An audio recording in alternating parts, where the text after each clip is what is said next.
February is not the best month. Let me rephrase that. February would have to improve to be considered a good month. It always seems to be a rough month, unless you live somewhere without a harsh winter. Every February is tough, but that particular February was especially rough.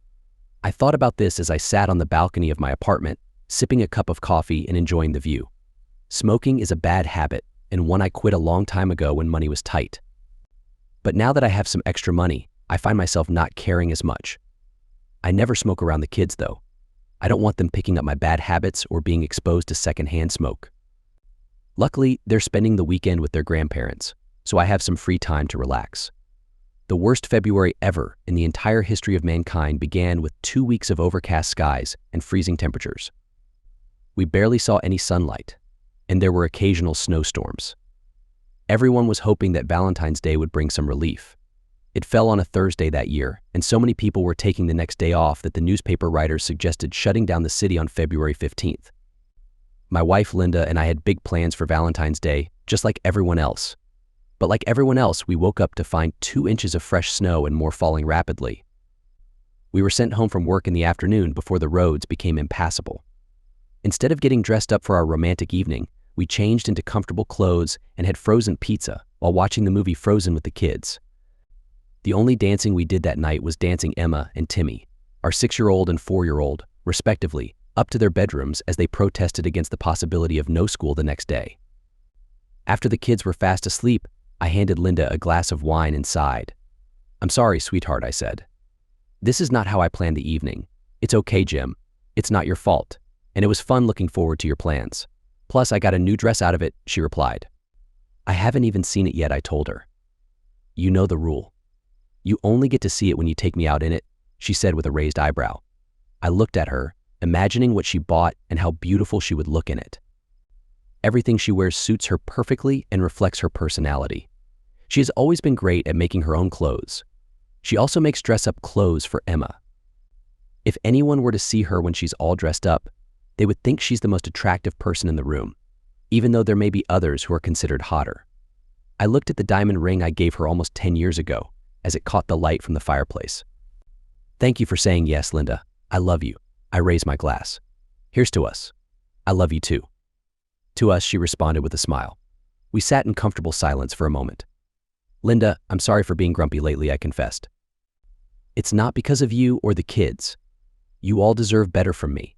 I'm just tired of this terrible February, and I understand, Jim," she said softly. "I'm sorry too, I've been in a bad mood as well. Even the kids have been on edge. The people at work are worse than you, though. What about your job?" "It's the same." "Well, let's look at it this way, Jim.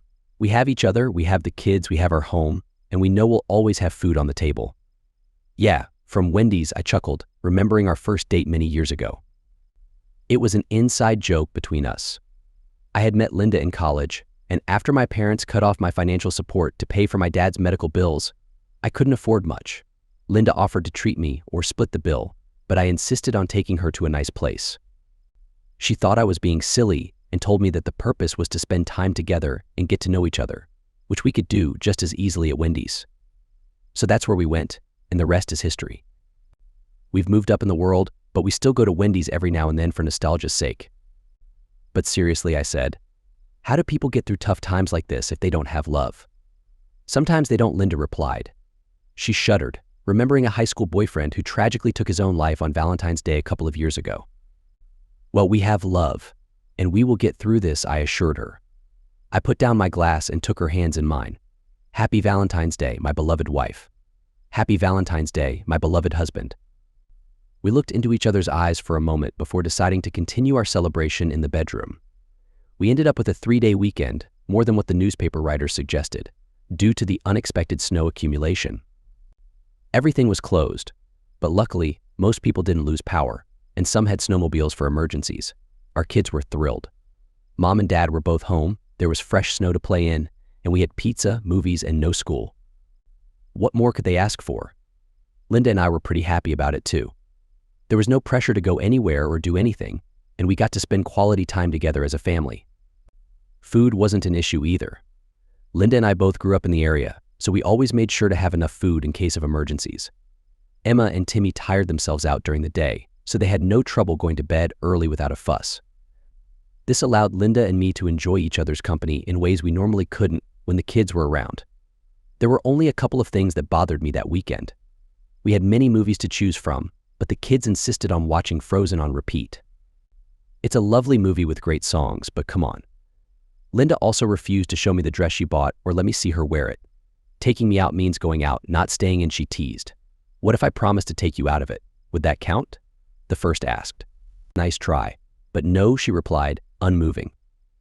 The real world returned on Sunday evening when the plows finally cleared our neighborhood.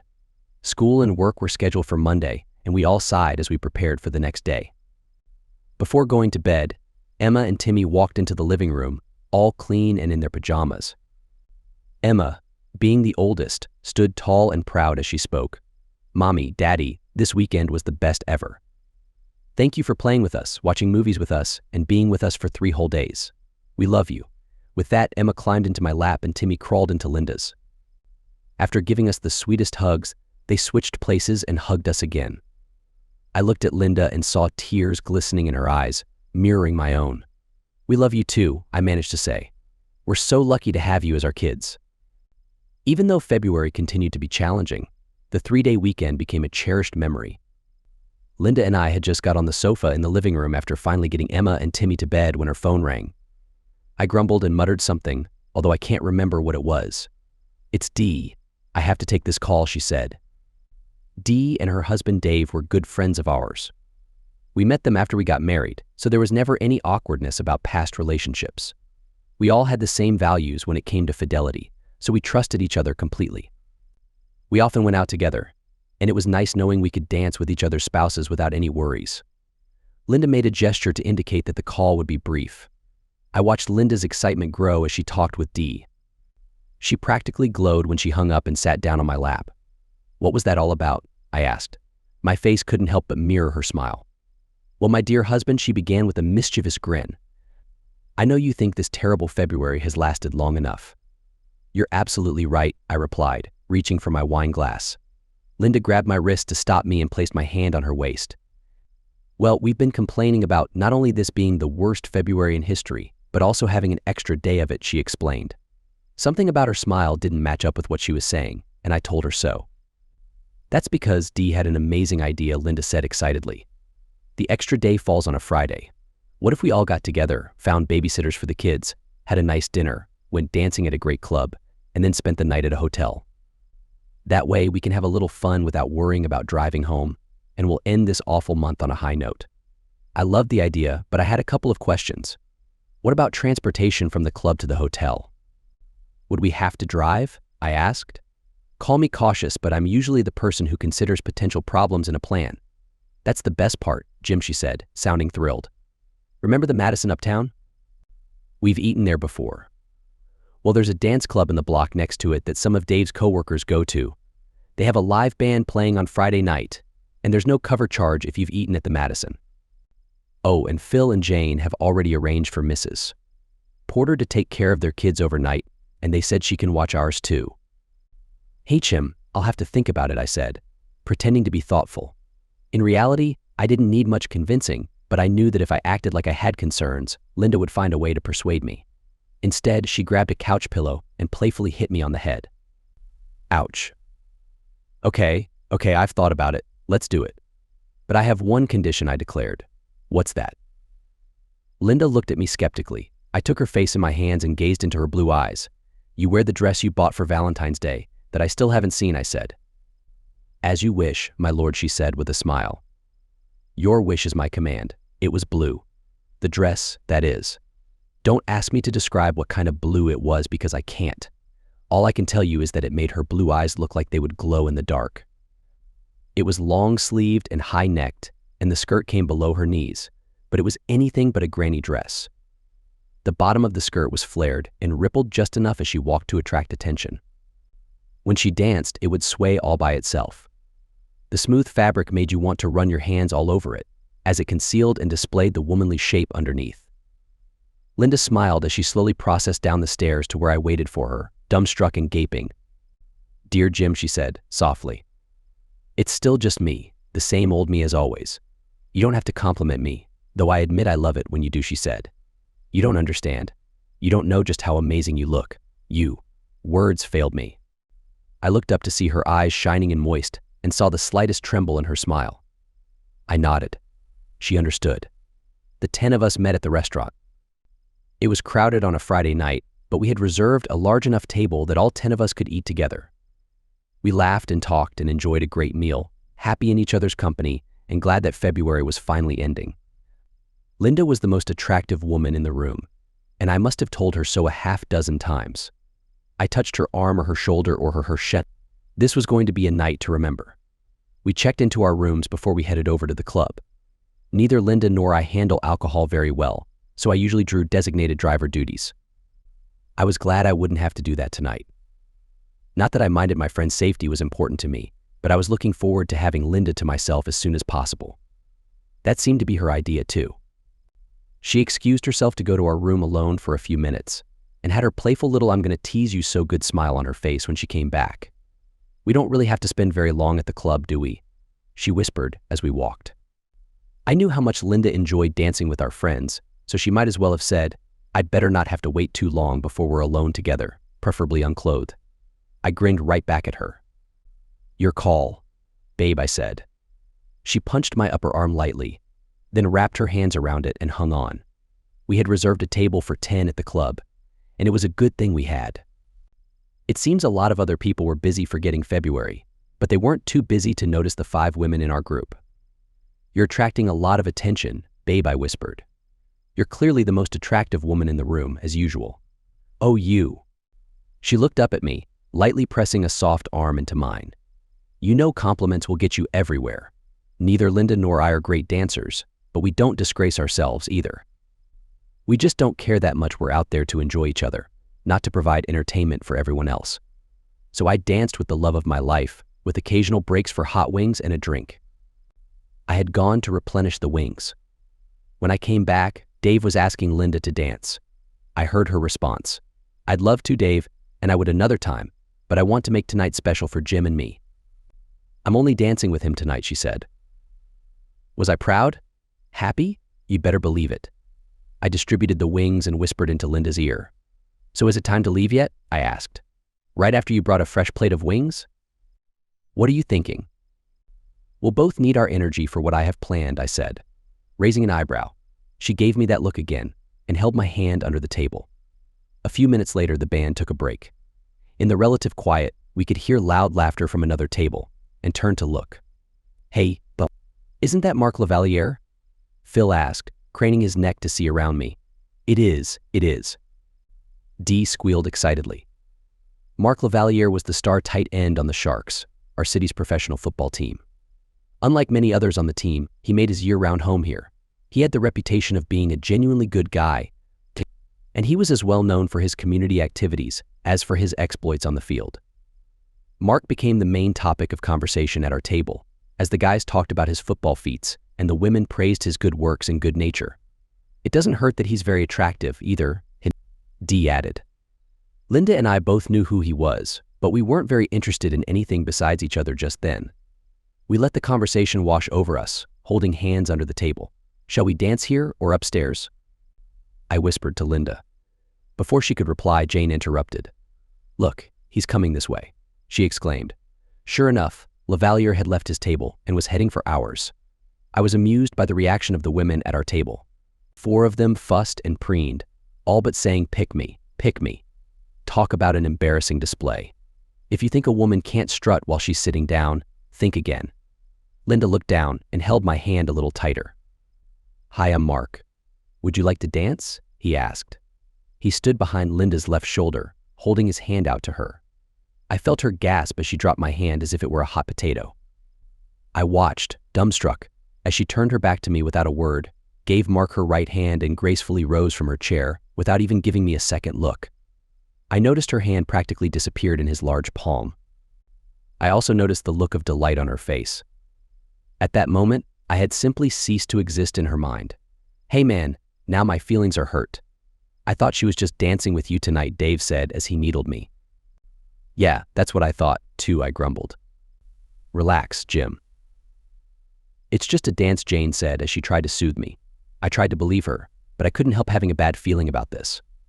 The band played a couple of upbeat songs and our whole table watched them dance. So did everyone else in the room. Mark was talented, far better than I was, and Linda was clearly enjoying herself. Her partner and her dress combined to show her off to perfection. Don't they look great together? Come on, Jim. Let's join them, Dee invited, clearly trying to distract me. Thanks, but no, I said abruptly. The next song was a slow one. I watched Linda melt into his arms, fitting perfectly as though she belonged there. He was good at that too. Lots of practice, I'll bet, I thought to myself. Mark whispered something to Linda. She smiled sweetly as she responded. He wasn't doing anything I could have an issue with. He didn't dance any closer to her than I danced with Dee, or Jane. His hands didn't go anywhere they weren't supposed to. Another slow song, a ballad this time. I could see the band leader taking his cues by watching my wife and her new partner. Mark smiled as he held her in his arms. He was clearly pleased with whatever was going on. I'd seen enough and was determined to put a stop to it. I rose from my chair and felt Jane's hand on my arm. Wait, Jim, let her have this. Don't ruin it for her, she said. I jerked my arm free and then looked at Linda's face. She clearly wanted to be exactly where she was and nowhere else. She did not want any interference from me. In fact, I was nowhere in her thoughts, and it was obvious. I slumped back into my chair, brokenhearted. Finally, the song ended. Mark nodded at the band leader, who started a faster song. He and Linda left the dance floor, smiling at each other, but not touching, not even holding hands. Linda gave him a last brilliant smile as she turned toward our table and Mark turned toward his. The difference between a woman's best smile and her second best smile isn't much. Unless you know the woman well, you probably wouldn't notice it at all. As Linda neared our table and our eyes met, her best smile faded to her second best. At that moment, I knew we had a problem. I keep telling you that you're the most attractive woman in here, I whispered in her ear as I seated her.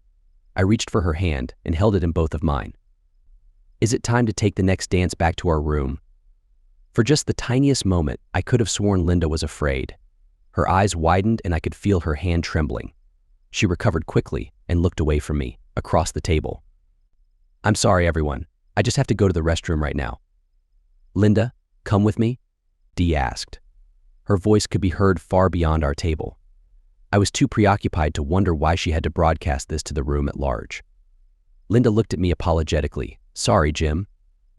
I can use some freshening up, too, she said, a hint of sadness in her voice. She rose and left, without answering my question. Of course, the conversation immediately turned to why no woman who is out with a group can possibly go to the restroom by herself. I had just started to wonder why my friends were working so hard to keep the conversation going on that topic when Dee came back. She was alone. Where's Linda? Is she okay? I asked, practically shouting. Relax, Jim Dee said, smiling. Linda is fine, she just has something to do. You don't need to worry about her. She is a grown woman, you know. What was that supposed to mean? I wondered. It's true that I worried about Linda, but she worried about me the same way. I put up with the teasing for about 5 minutes, and when Linda still hadn't returned, I'd had enough. I got up and headed for the bar, taking an empty plate with me as an excuse, and approached one of the female bartenders. Excuse me, but my wife went to the restroom about 15 minutes ago and hasn't come out, I said. She never takes that long. Could you please go or send someone to be sure she's all right? The bartender gave me a dubious look. The plate in my hand gave me an idea. The wings are great, and she likes spicy food, but every now and then she gets a reaction. Really, I just want to know she's all right. Her name is Linda. Here, let me show you a picture of her, I said. I put the plate down and pulled up Linda's picture on my phone. The bartender was beginning to look somewhat sympathetic when there was a voice at my elbow. She's all right. You don't need to check on her, Dee said almost apologetically. She turned to the bartender. Everything's fine. I'll take care of this, she said, placing a $5 bill on the counter. I wondered why the bartender looked at me with what seemed like sympathy as she pocketed the bill.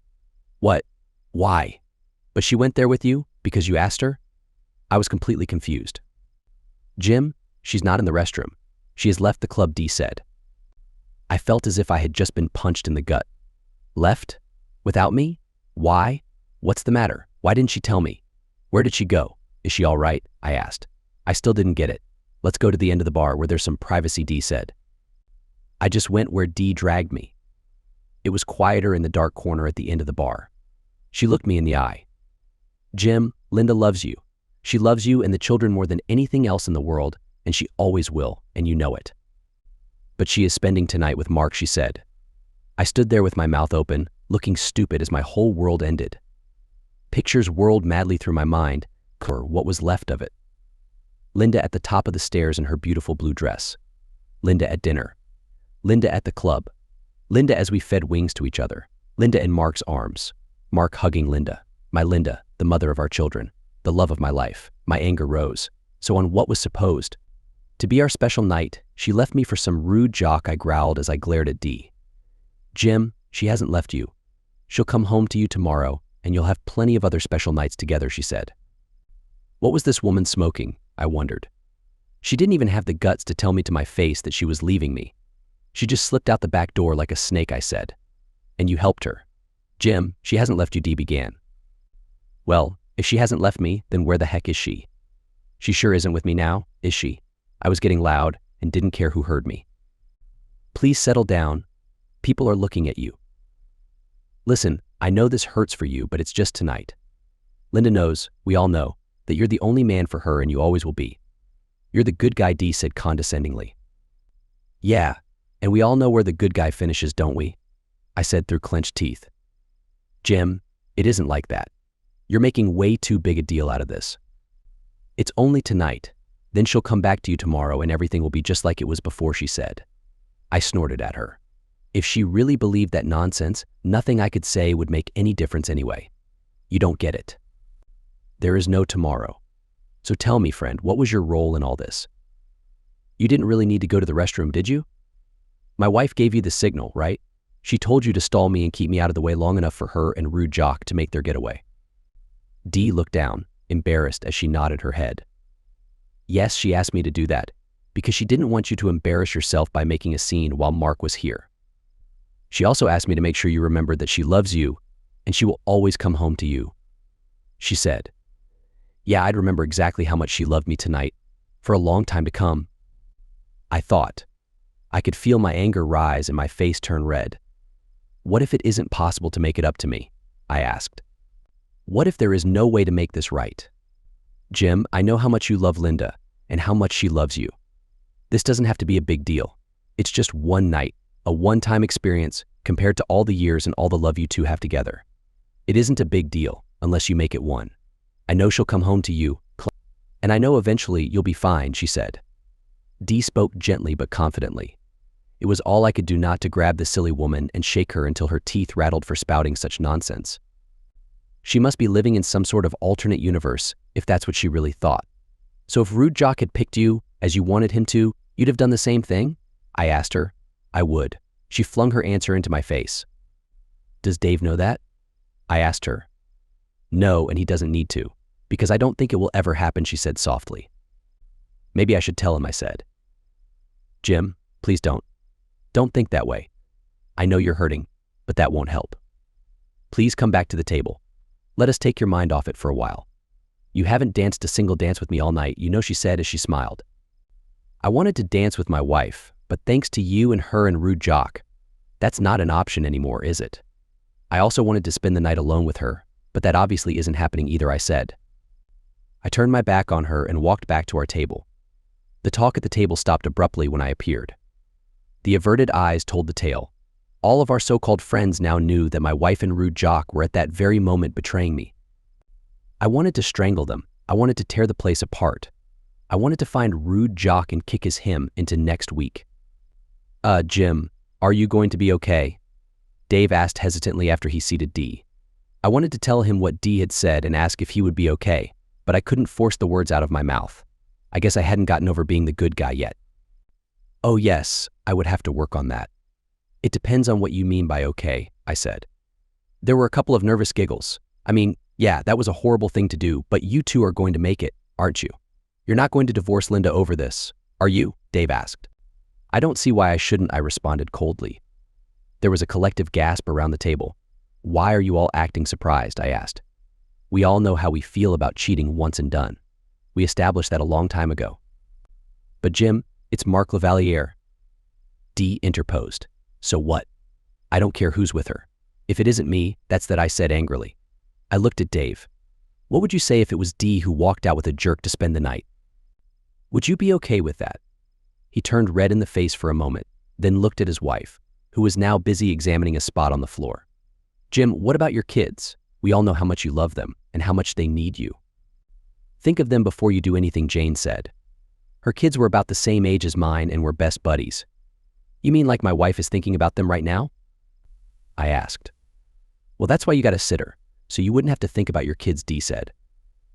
I thought she meant it to be funny, but it fell as flat as it deserved to. Come on, Jim, it's just one night. It's an opportunity she'll never have again. You wouldn't divorce Linda over one night, she added. Why not? I glared at her.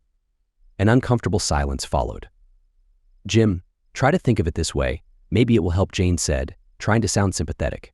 What if the cover model from the Sports Illustrated swimsuit issue was here tonight? Say she picked you out of everyone here to dance with, and then she offered to spend the night with you. Can you honestly say you wouldn't be tempted? Can you honestly say you would turn her down? The pleading look in her warm brown eyes made her look like a winsome puppy dog, and was usually quite effective in getting her what she wanted. But it wasn't going to happen. Not tonight. I stood and looked down at Jane. Yes, I might be tempted, but I would turn her down, I said emphatically. You see, I have a wife, and I don't want to hurt her. At least, that's what I would have done before tonight. There was another one of those deafening silences. I looked around the table at each of my former friends, all of whom were siding with my cheating wife. At that moment, I sincerely hoped never to see any of them again. A rather large and muscular bouncer made his way to our table. Is there a problem here, folks? He asked in a deep voice. Yeah, there is, a big one, I said. I pulled out a $20 bill and dropped it on the table. Don't worry, I'm leaving, I said, putting up one hand. He nodded his head as I turned back to the others. That will pay my tab. You're all covering for the person I came with.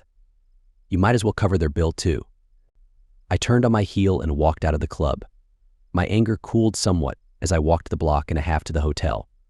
It was replaced by the deepest sadness I had ever known.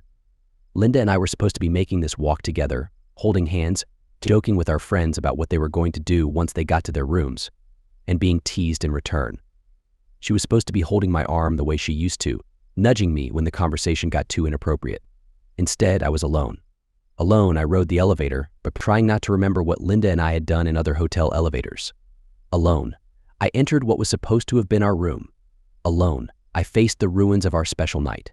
Alone, I faced the future, uncertain of what might happen. I turned on the light and shut the door behind me. Suddenly, I was exhausted beyond words. I dropped my winter coat on the floor and slouched towards the bedroom. There was a Godiva chocolate on each pillow.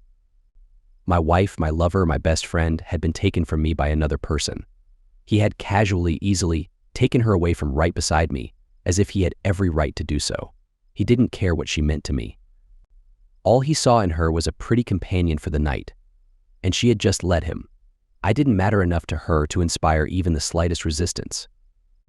It was as if she, too, thought he had a right to her, stronger than whatever right I had earned by almost 10 years as a faithful, loving husband. Yes, it was supposed to be just one night. And the next morning, I supposed. So what? And what would he, and this night, leave in her heart and mind and senses? What could I ever do that would compare to, let alone compete with, the city's hero, the handsome charmer, Mark the Jerk Lavalier? I stopped weeping long enough to wash my face, then gathered our things. I went down and checked out of the hotel. I didn't care how Linda got back. The desk clerk looked confused as I went through the checkout process. Is everything okay with your room, sir? She asked. The room was fine, I said. Is there anything we can do for you to make your stay better? She responded. Yeah, I thought. Make the jerk disappear into a black hole, never to be seen again. Turn back the clock and bring my wife back. I simply shook my head. No, there really isn't, but thanks for asking anyway, I said quietly. We just had a sudden change in plans. The clerk looked at me sympathetically, almost as if she could read my thoughts. Have a nice evening, sir, she said before I left. Yeah, right, a nice evening. I got in my car and somehow managed to get home in one piece. I was a bundle of nerves inside as my emotions fought for control. Part of me was angrier than I had ever been in my life. Another part was sad for the loss of my wife and my family. I walked into the small house we lived in and noticed how quiet and empty it seemed. I dropped my luggage in the master bedroom and sat down, trying to make sense of what had happened. I looked at my phone, hoping to see a message or something from Linda. I hoped she would have come to her senses and changed her mind, but she hadn't. I laid back on the bed, still in my clothes, and dozed off for a bit. It was about 2 a.m. when my phone buzzed, waking me up. I looked to see I had received some text messages from a number I didn't recognize. Could it be Linda? I pulled the phone from my pocket, and what I saw made me snap. There were a series of pictures and short videos. I wondered for a moment how he got my number, then figured he must have gotten to Linda's phone while she was in the bathroom, then sent the images and video to me. I slammed my phone down, then had an idea. Oh yeah, divorce was a no-brainer at this point. I was done with Linda now and forever. But Jerk would pay. I swore he would pay for destroying my happy life and my family. I went to my computer and copied the images and video to it. Then I composed an email to all of our so-called friends, the ones who enabled this and covered for her as she trotted off with Jerk. I attached the videos and the photos and sent the email with the subject, "Happy now?" I went berserk over the next several hours, tossing all her clothes and belongings into trash bags and cramming them in her car. By the time I was finished, there was barely enough room for her to sit and drive. I took her car out of the garage and changed the code so she couldn't get back in and pulled the garage door opener out of her car. I wasn't finished yet, and turned to all the things that reminded me of our marriage: the portrait that hung over the fireplace, our wedding album, her wedding dress, the bride and groom glasses that sat on the mantel, a crystal vase that sat on the opposite end of the mantel, a piece she loved, everything. By the time I was done, the inside of the house looked like a war zone, with pieces of portraits, knickknacks, glass shards, and silk scattered throughout the place. At some point, I had the urge to take a bathroom break and had another thought. I took my wedding ring off and dropped it in the toilet along with the waste. I nearly flushed it right then, but had another idea and chose to wait.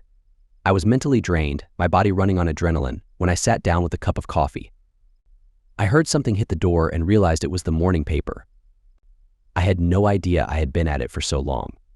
I opened the door and grabbed the paper, then sat back down at the kitchen table. I got my next shock when I opened the paper and saw a teaser about Jerk. I turned to the sports section, and there it was, giant headlines asking, "Who is Mark Lavaliere's new girlfriend?" What? Below the headline was a series of color photos showing Jerk and Linda coming out of the club. The only thing I could figure was that some paparazzi spotted them and took pictures of them leaving the club.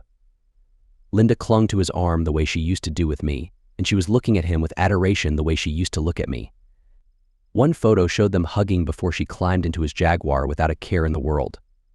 My humiliation was complete. Now the whole city knows about it. I read the article, but it was full of generalizations and speculation. Apparently, no one had spoken to either of them yet. I went to the paper's website, where I found an online version, which included not only pictures but video. I copied the link to the article and sent it to our alleged friends with the subject, "Screw you all to hell." I looked at my watch and saw it was 5:30 a.m. I knew Linda's mother would be up, making breakfast for her husband, since he was an early riser, so I called.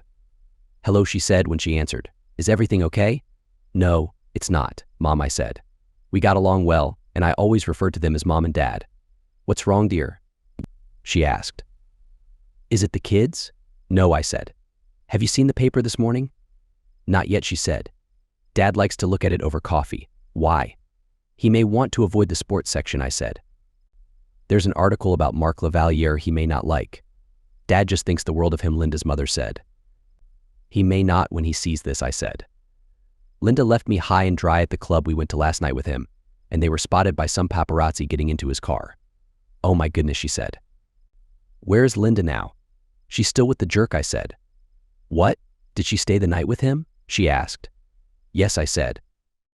"There's more to it, but that's pretty much what happened. I don't know when or if she's coming back, but I can't have her here. If she ever comes back, I'm kicking her out and she'll need a place to stay." "Okay," she said. "Dad is not going to be happy about this." "I'm not happy about it. Is there any way you can get past this?" "No, Mom, there isn't," I said. She deliberately turned her back on me and left with him, and our so-called friends covered for her. I'm so sorry, Jim, she said. We raised her better than this. Of course she can stay here if she needs to. What about the kids? They're at a child care provider for the night, I said. I may have to get my folks to watch them for the rest of the weekend. Okay, she said. Let me know if there's anything I can do, Jim. Thanks, Mom, I appreciate that, I said. I had another idea and went back on my computer. I grabbed the link to the article about Jerk and opened up Linda's Facebook page.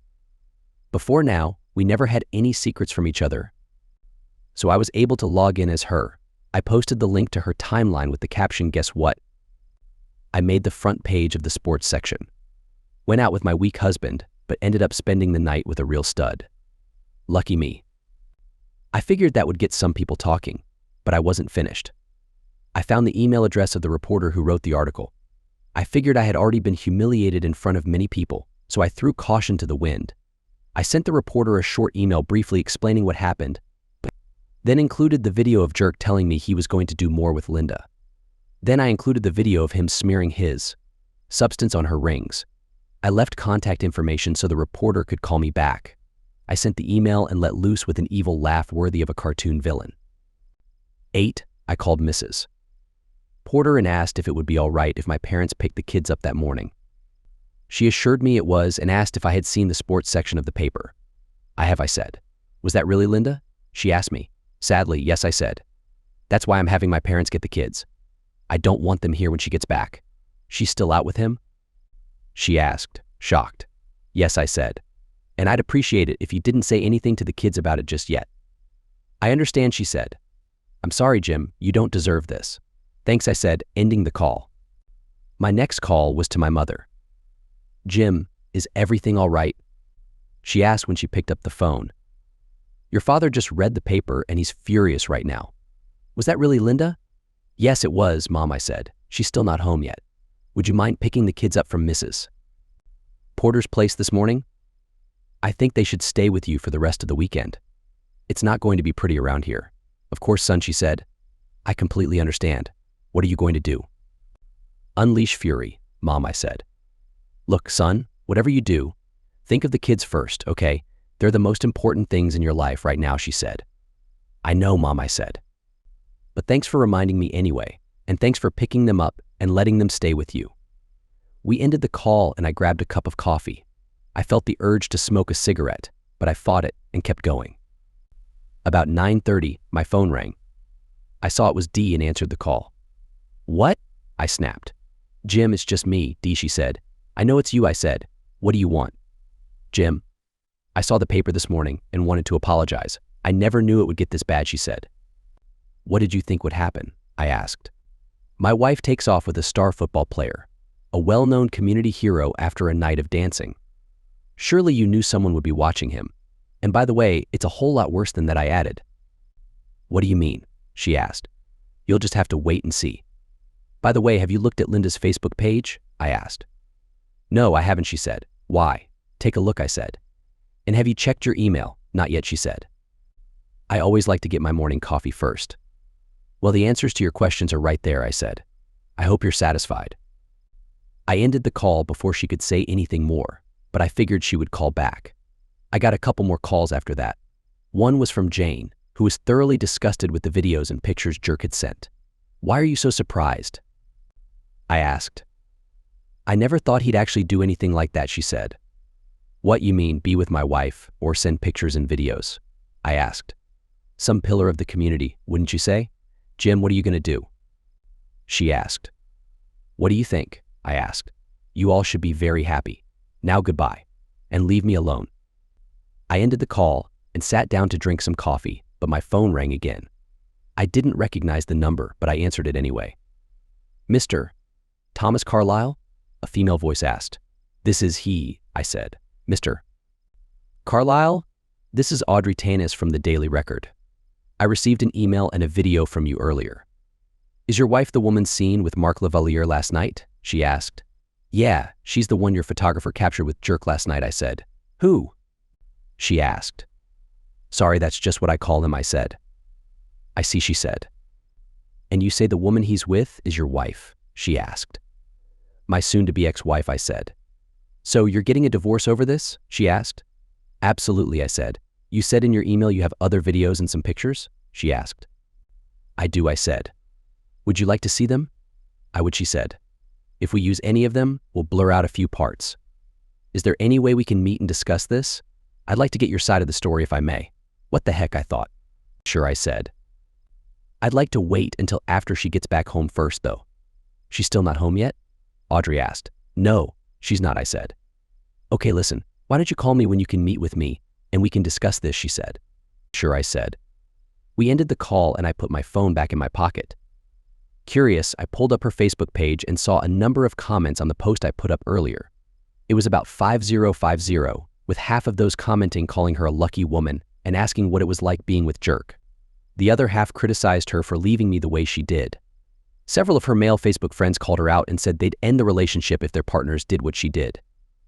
I couldn't help but notice that she had lost a number of Facebook friends over this and smiled to myself. It was close to 11 by the time Linda walked through the door. I looked up from where I sat at the table and saw a Jaguar pull away from the house. Jim, it's me, she said as she pulled her key from the lock. I'm home, she announced, as though spending the night with a lover was a common occurrence for her. By the way, why is my car in the driveway and not in the garage? And what's all that stuff in it? Her eyes grew wide when she saw me at the table. I knew I must have looked horrible. Her face turned white as she looked around the house.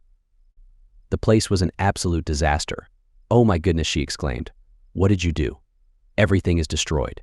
Our wedding portrait, my vase, our glasses. And what's that smell? I just finished what you started last night, I said. Did you get any sleep last night? She asked. I shrugged my shoulders. What do you care? I asked her. Look, I'm sorry about the way that happened last night, she said. But I'm here now, and I'm still your wife. I shook my head. She came to me and tried to hug me, but I stopped her. Don't touch me, I said. She looked startled, as if I had slapped her. And no, you're not my wife. Not anymore. That's what it says in the paper anyway. It's all over the internet as well. I guess it's to be expected given Jerk's reputation. I opened the paper so she could see the spread with all the color photos. Oh no, she said, shocked. How did they get those photos? I'm not his girlfriend. I don't care what the paper says. What difference does it make? I asked. You had your fling and now we're done. I have to go to the bathroom and then we need to sit down and talk, she said. I followed her into the master bathroom and watched as she recoiled from the mess still in the toilet. Is that your ring in the toilet? She asked, her eyes wide. I nodded my head. Yep, I said. I figured that since you threw our marriage in the crapper, I'd make it official. I grabbed her left hand and took a close look at her rings. What are you doing? She asked. What's this? I asked, indicating a dried blob on her engagement ring. It looks strange. I don't know what you're talking about, she said. Come off it, I said, pulling my phone out of my pocket. I went to the text messages Jerk sent me and pulled up the video where he smeared something on her rings. Her face drained of color when I played it for her. You not only disrespected me in public with our so-called friends, you humiliated me in front of the whole city and the entire world, and then you do this to the symbols of our love, I said, getting angrier by the second. I shook my head, grabbed a tissue, and took off her rings. What are you doing? She asked. She yelped as I tossed the rings in the toilet. Then I flushed the toilet and watched as the rings, along with the waste, went down into the sewer.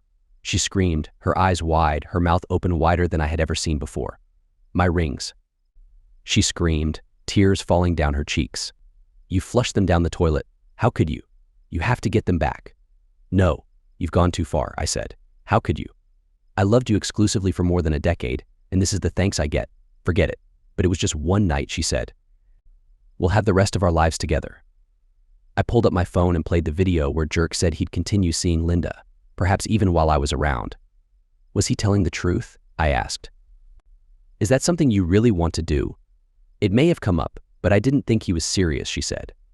Besides, it was just a joke. You mean like this? I asked, pulling up the video where she insulted me. I didn't mean that, she said. Well, I mean this, I said. Get out. And let your lover know that if he steps 1 foot in this house, I'll confront him where he stands, I said. Now, leave before I kick you out.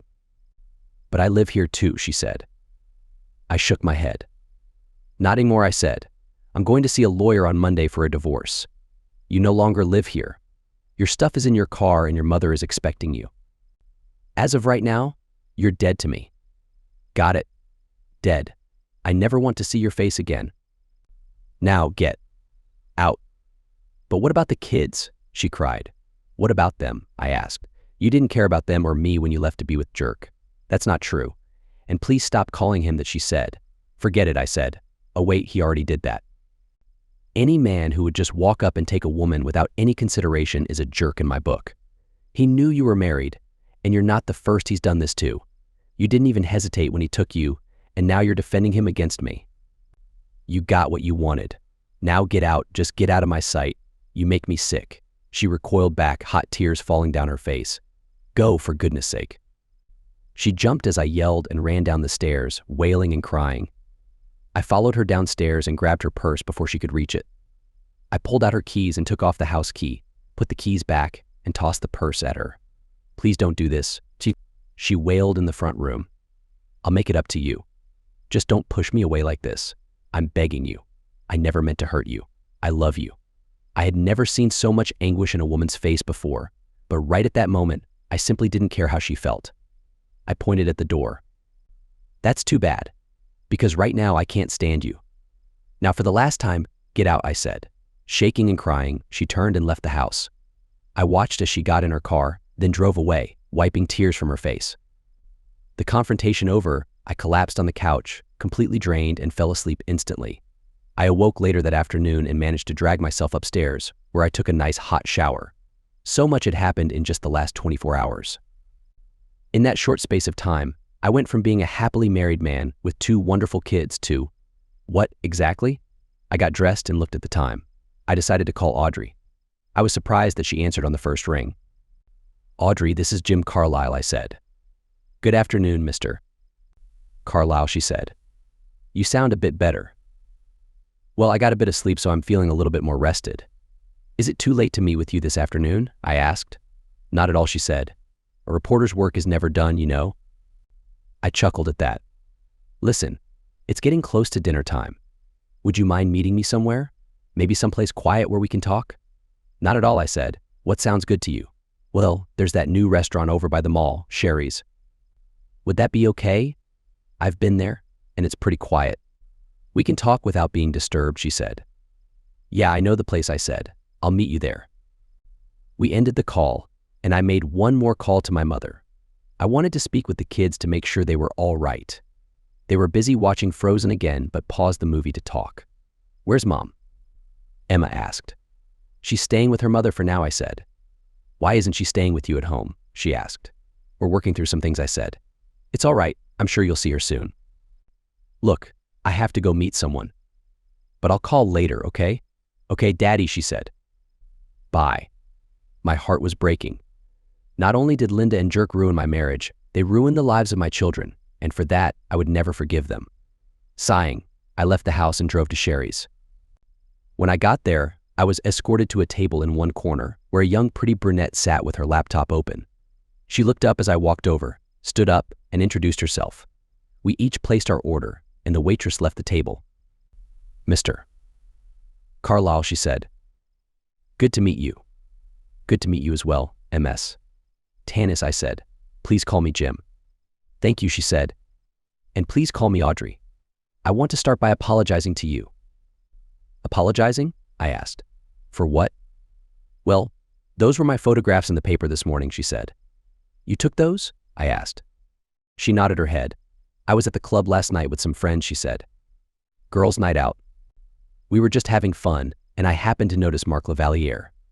I saw him go to your table and come back to the dance floor with that woman. From the way they acted, I never thought that she might be married. When they left the club, I followed them outside and got some pictures and video. The photos you saw in the paper are nothing compared to what I captured. Oh my gosh, I said. I have the whole thing, and I can give you a copy if you want, she said. I took it on my own camera, so it's okay. Would you like to see it? Why not, I said. She handed me a tablet and brought up the video. I saw Linda and Jerkface walk into the lot, their arms intertwined much as Linda and I used to do. His hands were all over her back and rear end. She seemed to enjoy the gesture and gave him a little pat in return. Like I said, I'm really sorry about that, she said.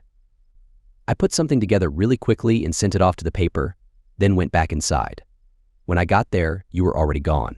So do you want to tell me your side of all this? I nodded my head and recalled the evening from my perspective. Then I pulled out my phone and handed it to her, along with a pair of earbuds. You might want to take a look at those, I told her. I'm a big girl, she said, inserting the earbuds. As she did that, our food was delivered. As I ate, I watched her reaction. There was no reaction at first, but as the videos went on, her face changed. When she finished, she handed my phone back. Well, I asked. It confirms some of the things I've heard, she said. Most of it is just talking big bragging, that sort of thing. But there have been rumors on social media about him having several girlfriends for some time. I've never been able to prove any of it conclusively. They seem to have each other's backs, if you know what I mean. I can imagine. I said. So what are you going to do? She asked. I'm going to get a divorce, I said. She knew my stance on fidelity when she did this, but she obviously didn't care. She had her moment, so now we're done. Any kids? She asked. 2, a boy and a girl, I said. 6 and 4 years old. She shook her head. It's always hardest on the children, she said. Yes, it is, I told her. What about him, Mark? She asked. I shrugged my shoulders. I don't know yet, I said. I'm still thinking about that one. Part of me wants to confront him, but I don't want to get into legal trouble. He's a star football player, she said. No offense, but I don't think you'd get very far if you tried. I chuckled. What's so funny? She asked. Let's just say it wouldn't be the first time someone underestimated me, I said. Size isn't everything, you know. What does that mean? She asked. My dad used to tell me that it's not the size of the dog in the fight that matters. It's the size of the fight in the dog, I said. She nodded her head. I see, she said. So are you looking to cause trouble? No, I said. I have 2 children to think about, but I'm not going to just give up. Have you spoken to an attorney yet? She asked. Haven't had time, and besides, this all just happened last night, I said. She pulled a card from her purse and handed it to me. A good friend of mine happens to be a family law attorney, she said. She hates cheaters with a passion, and she's not too fond of Lavalier either. I'll call her and give her a heads up if you want. I looked at the card. Lisa Hawkins, attorney at law at Reed. Sure, thanks, I said. I don't mean to question your kindness, but I have to wonder why you're helping me like this. That's a fair question, she said. Being a reporter, I have a nose for interesting stories. I'd like to be the one who tells yours, if that's okay. Also, I have a thing about guys like Lavalier getting what they deserve. So this is personal for you then? I asked. A little bit, she said. So what is it you want from me? I asked. An exclusive? Something like that, she said. What exactly does that mean? I asked her. It means you let me share your side of the story. Let us help control the flow of information, she said. Us? I asked. Yes, she said. Lisa and I. And what do I get out of this? I asked her. For starters, protection from others like me who will want your story, she said. I know how people like Lavalier work. This story is going viral even as we speak. I'm sure he and his team are already working to spin this in some way that will make you look bad. That's what they do. Trust me, if you go off without thinking, they'll destroy you. And don't expect the national sports press to be supportive either. Believe me, they're just as harsh as anyone else in the news business. You're going to need someone who knows how to handle these types of situations, and they will come after you once they've identified her. So what do we do? I asked. Have you thought about taking legal action against Lavalier? She asked. Yeah, I've thought about it, I said. I've thought about a lot of other things too. All right, she said. Let me see what they plan to do. I'd like to do a little preview in tomorrow's paper, something about you considering legal action for ruining your marriage and family. Is that okay with you? I thought about her question before answering. I knew she was right, and I also knew it wouldn't be long before Linda's identity was leaked to the public. Perhaps it was better if I got ahead of it before they had a chance to further embarrass me. Okay, I said. But we worked together on this. And I have the final say if I think it'll harm the kids. Agreed, she said. I'll make some calls and we'll get things started. By the way, you should know that the local news stations will be covering this tonight. I've already been contacted by several of them. What did you tell them? I asked. I haven't said anything yet, she said. I wanted to talk to you first. I appreciate that, I said. We finished our meal and said our goodbyes. I hoped I was making the right decision.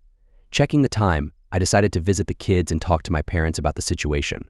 Checking my phone, I saw there were no calls or messages from Linda.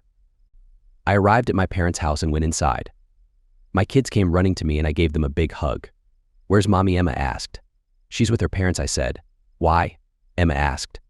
"She has some things to take care of," I said, not wanting to reveal too much too soon. My parents entered the room and we hugged each other for a bit before sitting down.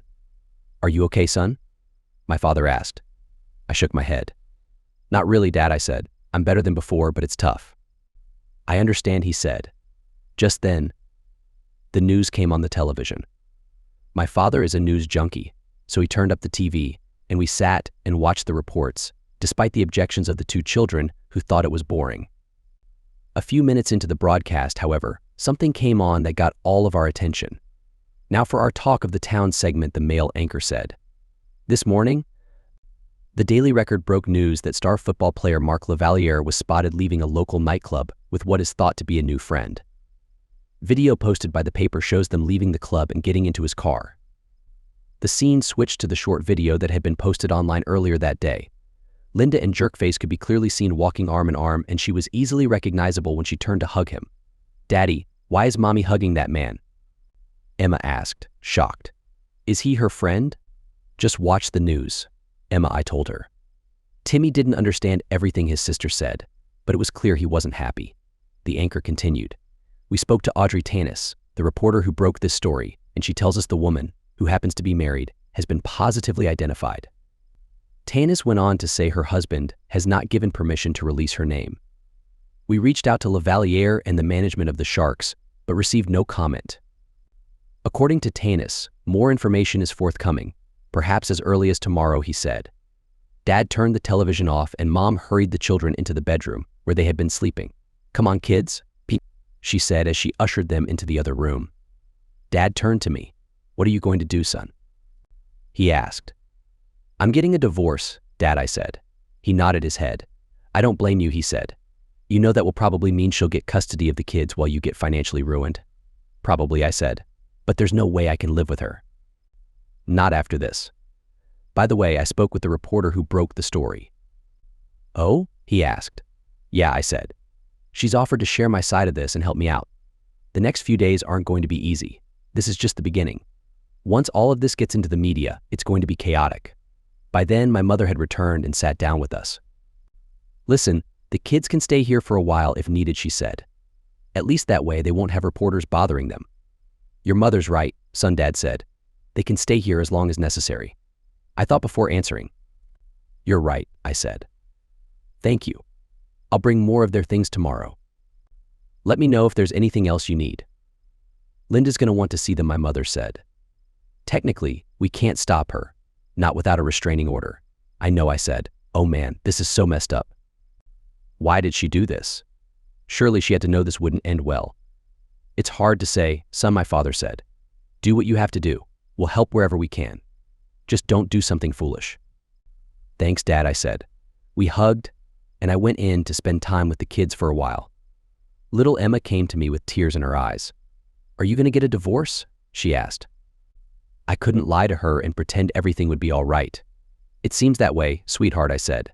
"But remember, no matter what happens, we all love you very, very much." I held her as she cried on my shoulder. Darn you, Linda, I thought. Darn you to freaking heck. After I spent some time with the children, I went back into the front room. "I've got to get going," I said. "I have to get the place cleaned up a bit." My mother came out with a dish of lasagna. "Take this with you," she said. "You need to keep up your strength." "Thanks, Mom," I said, taking the dish. I love lasagna, and my mother's was the best I had ever eaten. We said our goodbyes and I left for home. When I got to the house, I put the lasagna in the fridge, then checked Linda's Facebook page and saw the post was still up. By now, it had reached over 500,000 people, and a number of comments were left. Most of them were negative, with the kindest calling her a jerk, idiot, brat, or jerkface. I also noticed that she had lost almost 3/4 of her friends. I smiled to myself and shut down the computer. I cleaned up the place from the previous night's chaos and was preparing to warm up the lasagna my mother gave me when I heard the doorbell ring. Oh no, I thought. I went to the door and looked through the peephole. It was Dee and Dave. What on earth did they want? I opened the door slightly. "What the heck do you want?" I growled. They both jumped back in shock. Can we talk, Jim?" Dee asked. "Please?" "Why?" I asked. Because we're friends and we're worried about you, she said. I snorted. Friends? I asked. With friends like you, who the heck needs enemies? Please, Jim, can we come in and talk for just a minute? Dee begged. I thought for a moment, then decided to let them come inside. They looked around, shocked. Everything of Linda's was gone, but what was left of the destroyed wedding portrait still hung over the fireplace. So, what do you want? I asked after getting myself a cup of coffee. I didn't offer them anything, and I could tell they noticed the slight. They didn't say anything, however. Jim, first of all, we want to apologize for last night, Dee said. I saw the videos you emailed us, and I read the report as well. We didn't know it would be that bad, and we just wanted to say we're sorry. You didn't know, huh? I asked in derision. But you knew she was married last night when you practically pushed her into his bed, didn't you? Yeah, we did, Dee said. More importantly, Linda knew she was married when she left with him, I added. The simple truth is, none of you cared. Not even Linda. You all knew she was married, but none of you even thought enough of me to try and stop her. You couldn't get him between her legs fast enough, could you? They looked at each other, ashamed. All that talk about one and done didn't mean a darn thing, did it? I asked. I guess not, Dee stammered. You know, Linda's devastated right now. We're really worried about her. All she does is lay on her bed at her mom's and cry. I'm afraid she's about to have a nervous breakdown. I walked to my bookcase and pulled a thick dictionary off the shelf. I tossed it on the coffee table. The noise it made when it landed made them both jump. You want sympathy? I asked. I nodded my head at the dictionary. Look between dirt and disease and you'll find it there. You'll get none from me, and neither will she. They looked at me, shocked. My goodness, this really has destroyed you, hasn't it? Dave asked. You have no idea, I said. I'm about this close to losing it right now, I said, holding my thumb and forefinger about 1/32 of an inch apart. Besides not owning a gun, the only reason I haven't is because someone has to think about the children. Heavens no, neither you nor Linda did last night. So it's true then, that you flushed your rings down the toilet and told her she was dead to you, Dee said. I nodded my head. Yeah, I said. She ruined our marriage, so I simply finished what she started. So what are you going to do now? Dave asked. That should be obvious, I said. Thanks to all of you, I've been humiliated in front of the whole dang world. That article has gone viral by now and has at least 1 million views. Anyone who knows Linda can clearly see it's her. So I have no choice. I have to divorce her terrible self. I looked at Dee. And you'll be mentioned as well, I added. Me? Dee asked. Why? Because for all practical purposes, you helped her ruin our family, I said. It's just like being an accomplice to a crime. You could have stopped her, but you deliberately chose not to. Then you tried to justify what you did to me. By the way, have you told your husband what you told me? Dave looked at her, his brows furrowed. What did you tell him? He asked. She looked down at the floor, her face red. He looked at me before speaking. What did she tell you? She told me that if Jerk had approached her instead of Linda, she would have happily done the exact same thing Linda did. And she was quite proud of it, I said. Angry, he turned to her. Is that true? He asked. We will be having a discussion when we get home. She looked at me, angry. I asked you not to tell him, she said. I shrugged my shoulders. Oh well, I said. I think your husband deserves to know what kind of woman he's married to, don't you? So I guess that's it then? She asked. Pretty much, I said. They got up to leave, but Dee made one last effort on Linda's behalf. I understand if you don't want to be friends with us anymore, she said. But can't you find it in your heart to forgive Linda just this one time? She really does love you. I shook my head. Are you really that clueless, Dee? I asked. No, I can't forgive her, and I never will. She devastated me with her betrayal. And you helped her. I can never look at either one of you the same way again. She looked crestfallen as she nodded her head. Okay, she said quietly. For what it's worth, I'm sorry. I said nothing as I nodded my head. Yeah, I thought, she is sorry. Dave extended his hand, then thought better of it and pulled it back. I'm sorry too, he said. We all are. I guess we'll see you later. I grunted in response, not really wanting to say anything to my former friends. I watched as they walked away, Dee wiping tears from her face. I closed the door, locked it, and went into the kitchen to eat my dinner. Afterward, I laid down on my bed, exhausted. I was asleep in no time. The next day, I got up, did my morning routine, and grabbed my paper off the front porch before making coffee. I looked at the large, oversized cast iron skillet Linda kept on the stove and thought about making bacon and eggs, but changed my mind. After quickly eating a bowl of cereal and a slice of toast, I opened the paper and went to the sports section. Jilted husband to consider legal action against Sharks, tight end Mark Lavalier, a large headline read. This ought to be interesting, I thought. Audrey did an excellent job retelling what I had told her the previous day. I noticed she avoided using my name by stating that I had spoken to her on the condition of anonymity. The man who identified himself as the woman's husband also provided a video that clearly shows inappropriate behavior between a woman he says was his wife and Lavalier. One video showed a man who appeared to be Lavalier teasing him by saying he would continue to have encounters with the woman. The article said, according to the husband, his wife's friends allegedly assisted her in making her get away with Lavalier. Attempts to contact those individuals have so far been unsuccessful. Like all the other players on the team, Lavalier's contract with the team includes a very strict morals clause. Violation of that contract and failure to enforce that clause could potentially leave the team open to legal action. We reached out to the team management as well as Lavalier for comment. We did not receive a response from the team, and Lavalier simply said, "No comment." The article said in conclusion. Satisfied, I closed the paper and sipped my coffee. My phone buzzed, and I looked to find a text from Audrey. "Hope you read the paper this morning," the text read. I responded. "Yes, I did. Great article." "Thanks," I wrote back. I got another text, "You're welcome. Expect to get a call very soon. TTFN." I thanked her again and put my phone back in my pocket. Sure enough, it buzzed a few seconds later. I looked and saw a call from a number I didn't recognize. I answered, wondering who it could be. "Jim Carlisle," I said. "Mr. Carlisle, this is Lisa Hawkins," a friendly female voice said. "I got your number from Audrey Tanis and wanted to give you a call. I hope I'm not catching you at a bad time." "These days there are no good times," I said.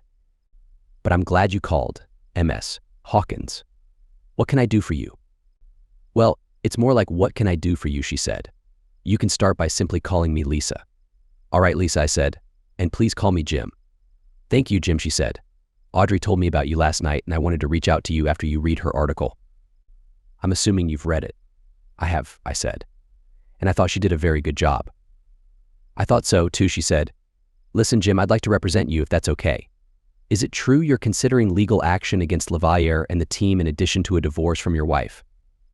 "Yes, it is," I said. "Well, you're in luck," she said. "Because infidelity is not only acceptable grounds for divorce in this state, it's also against the law, even though it's not enforced. And lawsuits for emotional distress are permissible in this state as well. I think you have a very strong case." "I understand you have children?" "Yes," I said. "Two, a boy and a girl. Will you be seeking custody?" She asked. "Absolutely," I said. "That might be a bit tricky, but we can certainly ask for it," she said. "Listen, I'd like to go ahead and start putting things together today. I'd like you to bring in everything you can regarding your finances and whatever evidence you have of their affair. Can you meet me at my office tomorrow morning, say at 8 a.m.? "Yeah," I said. "I can do that." "What about a fee? Don't you need a retainer or something?" "Ordinarily, yes," she said. "But I'm willing to do this pro bono free for you anyway." "Thanks, but why would you do that?" I asked. "I'll tell you someday, just not now, over the phone," she said. "Okay," I said. "One last thing, Jim," she said. "What's that?" I asked. "After this morning's article, you're probably going to hear from the Sharks' legal team," she said. "Don't give in to them. At all. Just tell them they can expect to hear from your attorney. Can you do that?" "Of course," I said. "Good," she said. "And don't do anything stupid." I chuckled at that. "I won't, I promise," I told her. We said our goodbyes and ended the call. Looking at the time, I decided to go see the kids. I went back upstairs and threw on a clean pair of jeans and a shirt. Someone was knocking at the door when I got back. I looked through the peephole and saw two well-dressed men in dark suits. Probably from the Sharks, I thought, recalling Lisa's warning. I opened the door. "Yes, what can I do for you?" I asked calmly. "Mr. Carlos," one of the men said. "My name is Roger Billings, and this is Jack Dunstan. We're from the Sharks. May we come inside and talk for a few minutes?" Suddenly, I recognized Dunstan from photos I had seen in the paper and on television. He was the owner of the Sharks. I figured Roger was probably an attorney. I opened the door and invited them inside. "Please, come in," I said. Can I offer you something to drink? No, but thanks. Anyway, Jack said. We won't be taking up much of your time. We're just here to discuss your, issue with Mark Lavalier. Issue? I asked. You mean him ruining my marriage and my family and threatening to embarrass my wife in my bed in front of me? Is that the issue you're talking about? Well, yeah, Jack said, clearly embarrassed by what I had said. He turned to Roger. Show him the offer, and let's get this done, please. Roger opened his briefcase and pulled out an envelope and a folder. He handed me the envelope and indicated that I should open it. I did, and when I looked inside, I was shocked. I could feel my face turn red as I looked at the two men. Is everything all right, Mr. Carlyle? Jack asked. You gotta be kidding me, I said. Is there a problem, Mr. Carlyle? Roger asked. Everything seems to be in order. $1,000? I asked. You're offering me $1,000 for what that jerk did to me and my family? That's not an offer. That's an insult. Wait, Mr. Carlyle, Jack said. That doesn't include season tickets for life along with all the merchandise you want from our gift store. That's worth a considerable amount of money. I nearly laughed out loud. And this is in return for what? I asked. Roger opened the folder and showed me the unsigned document. As this stipulates, all we ask is that you not file a lawsuit against the team or Mr. Lavalier, he said. I looked at the document and couldn't believe what I read. And you'll do nothing to Lavalier? I asked. What about the morals clause in his contract? Roger shrugged his shoulders. Look, Mr. Carlyle, Jack said. People make mistakes. Mr. Lavalier is a highly respected member of the team with very high standing in the community. All we ask is that you reconsider taking any legal action. We don't want to see anyone's reputation get ruined. Surely you can understand that. What I understand is that Lavalier ruined my marriage, I said, and he's already damaged my reputation. Those articles and pictures of him with my wife have already gone viral. And what about my two children? How do you propose making up for the loss of their mother and their family? You think season tickets and flashy merchandise will make up for that? What would you have us do? Jack asked condescendingly. Oh, I don't know, maybe you can fix my wife's mistake or turn the clock back to Thursday and stop the jerk from meeting her in the first place, I said sarcastically. Better yet, why don't you teach him a lesson so he learns to respect people's boundaries? On live television. Heck, I'd even pay to see that. The two men looked at me, shocked. We can't do any of those things, Mr. Carlyle, Roger said. Perhaps you'd like to make a counter offer? Perhaps you can go kick rocks with a soccer ball, I said, standing up. You'll be hearing from my attorney. This meeting is over. Please leave. They looked at each other, then stood. Jack reached out to shake my hand, but I didn't accept it. They nodded their heads and walked out the door. After they left, I called Lisa to let her know what happened, then called my parents and went to their house to spend some time with the children. Emma was still shook up about seeing Linda hugging another man. I spoke with my parents for a bit and decided to take the kids out to Chuck E. Cheese for a bit, before picking up more of their stuff. We had a good time, and for a couple hours they were children again, laughing and playing. Unfortunately, all good things have to eventually end, and this was no different. They complained for a bit, but joined me as we went to the car. We went to their rooms and gathered up some things for them to take to their grandparents' house, then went back downstairs. The next thing I knew, the front door burst open. I saw the door jamb had been broken, and the next thing I knew, the jerk in all his fury stood there, glaring at me. You jerk, he screamed. I'll get revenge on you for what you did. All I wanted was a hug, but you had to blow it out of proportion. I tried to speak, but was unable to as his fist found my face and sent me reeling. After the stars left my vision, I realized I needed to find something to defend myself, since I knew my fists alone wouldn't cut it.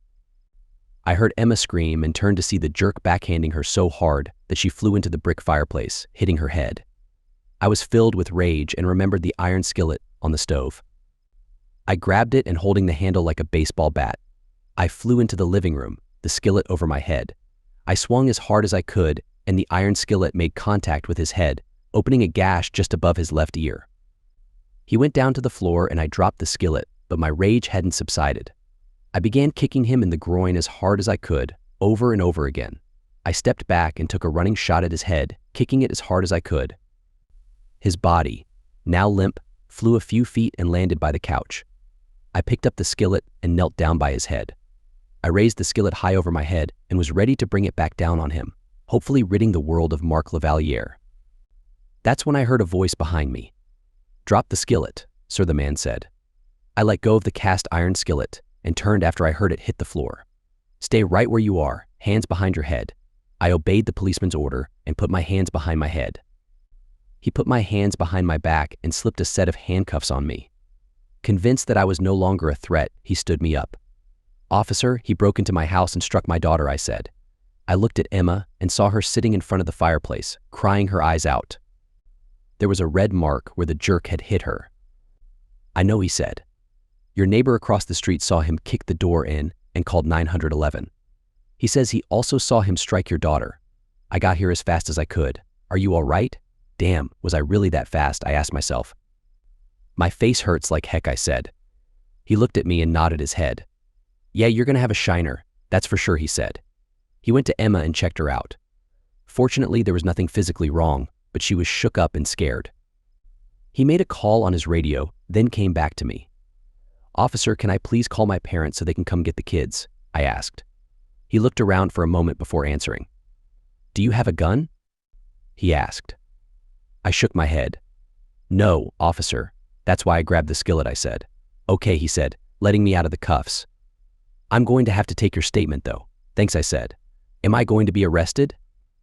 "I don't think so," he said. "It looks to me like he broke into your place, assaulted you and assaulted your daughter. You were just defending your children. Unless I'm told otherwise, no, I won't be arresting you." "I am going to arrest him, though." I grabbed my phone, which had fallen out of my pocket when Jerk hit me. I called my parents and my father said he would be right over. By then, an ambulance pulled up in front of our house and paramedics were coming inside. They checked Emma out to make sure she was okay, but then examined me before turning their attention to Jerk, who was now unconscious on the floor. As they were taking him out on a gurney, my father had made it to the house. "What the heck happened?" he asked when he walked in. "We had an unwanted visitor," I said. He looked at my face for a second. "Darn boy, that's going to be a mess for quite a while," he said. He looked at Emma, who was crying on the couch. He took her in his arms and held her. "It's all right, sweetie. The bad man is gone." He looked around for a minute. "Where's Timmy?" Timmy had hidden himself under the table and was mostly obscured by the floor-length tablecloth. We saw him peek out from underneath the table. "It's okay, son," I said. "You can come out now." He climbed out from under the table and came over to us. My father looked at the policeman. "Can we leave now?" he asked. The policeman nodded his head. "Yeah, it's okay," he said. "I'll need to talk to your son for a bit, but you don't need to be here." "Thanks," he said. He gathered the kids and their things, then came back over to me. "Come on over when they're finished, all right?" "I will, Dad." "Thanks," I said. I gave the kids a hug and said goodbye, telling them I would be along directly. After they left, the policeman and I sat down on the couch as he took my statement. I couldn't believe all this happened so fast. "Good thing your neighbor across the street called when he did," the policeman said. I was only a couple blocks away when I got the call. I've been following that story about Lavalier. "Was that your wife he was seen with?" I nodded my head. "Yes," I said. "I'm sorry to hear that," he said. "Feel free to call if you need someone to talk to," he added, handing me a card with the name and number of a counselor. "Thanks, officer, I appreciate that," I said. He left after shaking my hand and I stood there in the front room, looking at the remains of my front door. Fred, the neighbor who called the police, walked up and surveyed the door as well. "You okay, Jim?" he asked. "I am now," I said. "I appreciate you calling the cops. No problem. I saw him kick that door in and I just happened to be out front with the lawnmower." "What'd you do to that guy?" "Cleaned his clock with a skillet, if you can believe that," I said. He laughed. "Remind me to never tick you off," he said. "Just curious, why did he kick your door in?" "It wasn't locked or anything, was it?" "No, it wasn't," I said. "And the security screen wasn't even locked. All he had to do was turn the doorknob. Guess he was just too angry to try." "Well, I think we can still close the door, but the door frame is all messed up," he said. "Probably have to screw it shut until you can replace it. I'll go get my drill and some screws and give you a hand with it if you want." "That would be great, Fred," I said. "Thanks. I'll go grab my drill as well." With Fred's help, we got the door to close, but I had to screw it shut because of the damage Jerk did when he kicked it in.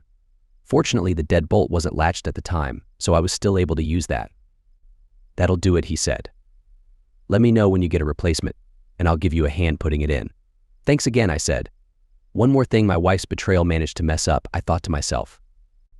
I made 2 quick calls, one to Lisa and the other to Audrey. Lisa wasn't exactly pleased that I mopped the floor with Jerk using a skillet, but she was glad it all worked out okay, and even more glad that I wasn't in jail and the kids were relatively okay. She did find it funny that Jerk was in the hospital and would be arrested. Audrey told me she heard the call on her police scanner and had already spoken with the reporter who covered police calls. "You know I can't keep you anonymous anymore," she said. "It'll all be there in the police report." I know, I told her. We talked for a while longer and she told me to keep an eye on the news. "Everyone's going to be all over this now," she said. After we ended the call, I went upstairs and showered yet again. My eye was already black and blue when I looked in the mirror. I decided I needed to make one more call and hit the speed dial for my boss. I explained the situation and told her I needed to take a few days to get everything ironed out. "Dang," she said. "You've had one crazy weekend. No problem, you've got plenty of comp time coming, so take the week off and get it all sorted, okay?" "I will, thanks, boss," I said. We ended the call and I headed out to see my parents and the kids. Linda pulled up to their house the same time I did. I wasn't expecting her to be there and I didn't know what to expect. I got out of the car the same she did and we met on the walkway going to the front door. She was shocked when she saw me. "Oh my gosh, are you all right?" she asked. I shook my head. "What happened? Kinda late to be concerned about my well-being, don't you think?" I asked sarcastically. "You want to know what happened? Your lover happened. He came over to the house to start a fight. Ended up hitting Emma." "Emma?" she asked, surprised. "Is she okay? He didn't hurt her, did he?" "Yes, he did," I said. "Don't worry, I cleaned his clock with your big skillet." "Did you hurt him?" she asked. "Please don't tell me you hurt him." I couldn't believe what she was saying. "He's been taken to the hospital," I said. "I don't know what shape he's in, and I frankly don't care. I do know he'll be in police custody for a while. They're pressing charges against him." "Why are you here, by the way?" "I came over to see the kids," she said. "I missed them and I haven't seen them since, well, you know." "You mean since the night you left us to be with Jerk?" I asked her. "About time. It's only been, what, 36 hours? And you're just now thinking about them?" "Please don't call him that," she said. "The man destroyed our marriage, Linda, and you helped him without giving me, or the kids, a second thought," I said, my anger rising. "He destroyed our family. He told me he was going to keep on bothering you, even in our house and our bed. He broke into our house earlier today and hit Emma. I'd say that makes him a jerk of the highest order, and you're defending him." I walked into the house and she followed me inside. Everyone looked in our direction when we walked inside. The kids clung to their grandmother, who was now in Mama Grizzly mode. "What do you want?" She spat at Linda. "I want to see my children," Linda said. Timmy seemed scared as he clung to my mother even tighter. Emma looked at her mother, not hiding her disgust. "Why did you hug that man, Mommy?" she asked. "What man?" Linda asked. "That man," Emma said, pointing at the television. "The one who hit me." We looked and saw Jerk's face on the screen. This just into Eyewitness News, a news anchor raid. Sharks tight end Mark Jerk is reportedly facing multiple charges tonight after he allegedly kicked in a door of the home of a woman he was spotted with Friday night. According to police reports, he is said to have assaulted the woman's husband and one of her young children. The report says the husband defended the home and his children with a large cast iron skillet. Jerk is currently at County General Hospital where he is being treated for a serious head wound and other injuries, the anchor said. The district attorney said that charges will be filed and Jerk will be taken into custody when his medical condition improves. The Sharks team management just issued a statement saying Jerk is suspended pending the outcome of the investigation. The scene changed to show Roger and Jack standing behind a microphone. "We regret to say that tight end Mark Jerk is currently in the hospital receiving treatment for a head wound and other injuries," Jack said. "We read the police report and would like to express our apologies to the family he allegedly assaulted. For the record, we reached out to the husband and made what we feel is a more than reasonable offer. However, he rejected it." "How do you respond to the charges being considered?" one reporter asked. "From what we can see, those charges include making a terroristic threat, breaking and entering, assault and battery, and striking a child." "We have no comment at this time," Roger said. "However, we have placed Mr. Jerk on paid suspension pending the outcome of the investigation. At this time, he is still unconscious, so we have not heard his side of the story. That is all for now. Thank you." The scene shifted to the studio. This is a breaking story, the anchor said. Stay tuned to Eyewitness News for updates as they come in. Everyone turned to Linda when the report ended. My goodness, she said quietly. Unconscious? What other injuries are they talking about, Jim? What did you do to him? That's right, I said. Show concern for your lover and not your little girl, who he knocked across the room. If you must know, I kicked him in the groin. Several times. Linda started to approach Emma, but the little girl shied away. My mother spoke up. Haven't you done enough to these children? She asked. To this family? I think it would be wise if you left now, Linda, my father said.